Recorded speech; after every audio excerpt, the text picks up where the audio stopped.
In the final section of this lecture, we will be talking about culture and social perception.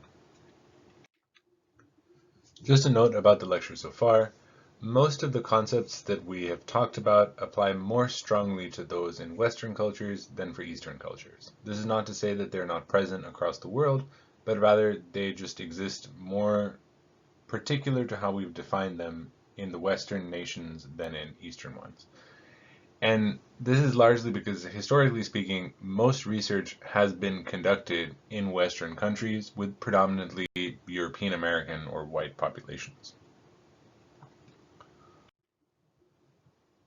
Just a reminder about differences between cultures. Generally speaking, Eastern cultures tend to focus more on group autonomy than the autonomy of individuals, while for Western cultures, the focus tends to be more on individual autonomy and less so on group autonomy. There are also the styles and thinking that are different that we've talked about previously. Holistic being paying attention more to the context in which an object is, whereas analytic tends to be more focused on the particular attributes and features of the object of focus. Also, I believe I mentioned this in the last set of lectures about even though it is oftentimes divided into Eastern and Western cultures, this is not so specifically tied to geographical location, but much more so to the style in which cultures tend to think. A little bit about judgment of faces. So we talked a bunch about the faces and how different cultures perceive them and have different cultural display rules around the expression of emotions. And here is yet another difference that is found across cultures in examining and interpreting facial expressions. So here you can see two faces, and the task of this experiment originally, from which this picture comes, was to define the emotion that this middle person is feeling and to rate the intensity of it. In the actual experiment itself, they of course had faces with different expressions on them. Excuse me. You'll notice that the four people in the background of the top photo are all smiling as well. Well, the people in the bottom photo, the four in the background are frowning, while the main dominant person is smiling. The goal here was to see if there would be differences in rating of not just the emotional expression, but the intensity of it. Now, Eastern and Western cultures both rated this person as being happy, but Eastern cultures tend to rate this intensity as being far lower than those in Western cultures, and it's assumed that they take into account the expressions and emotionality of those who are around, focusing on the general emotion of the group along with the target, not just the target themselves, which is more common in Western cultures. Further, these type of studies have been conducted with eye tracking or eye gaze monitoring systems, and they have found that while both cultures or individuals from either culture tend to focus on the central figure first, those from Eastern cultures will tend to look away more quickly and spend more time letting their eyes travel over the contextual features than people from Western cultures.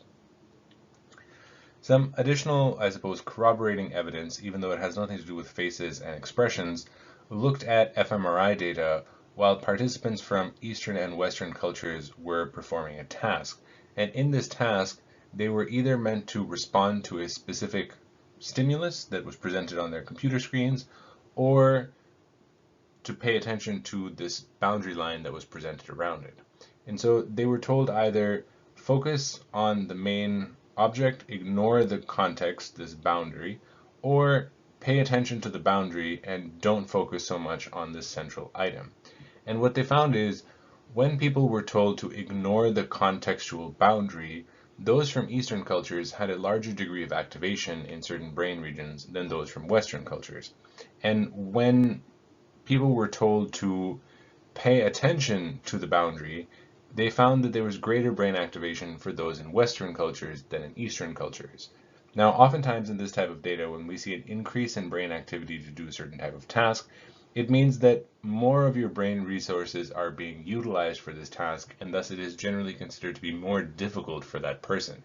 So going back over that data, when those from Western cultures were told to focus on the boundary line and had increased neural activation, this meant it was harder for them than being able to just focus on the central item. And this pattern is reversed for those from Eastern cultures.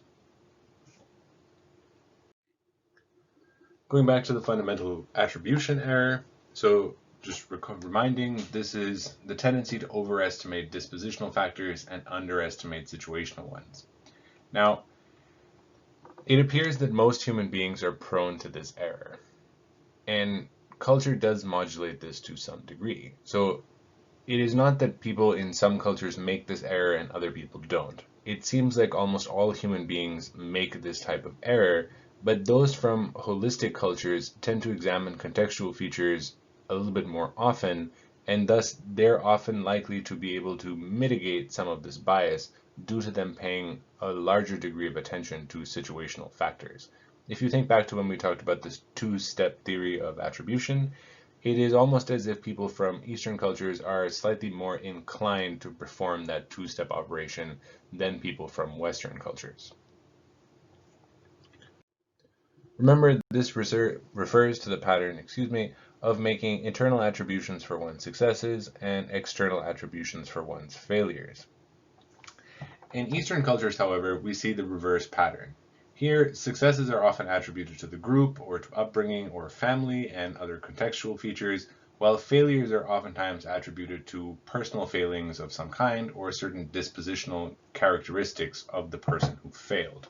And this has a lot to do with the way in which cultures communicate and the way in which the individual versus group harmony is valued. Lastly, on the belief in the just world, so this attributional bias is not actually greatly impacted by culture. It is seen all across the world. It is, however, strongly influenced by the wealth distribution in a society. So the more balanced wealth distribution is across all the members of a society, the less this bias is found. The larger the discrepancy in the allocation of wealth, like the United States, for example, the greater you'll see rates of this bias.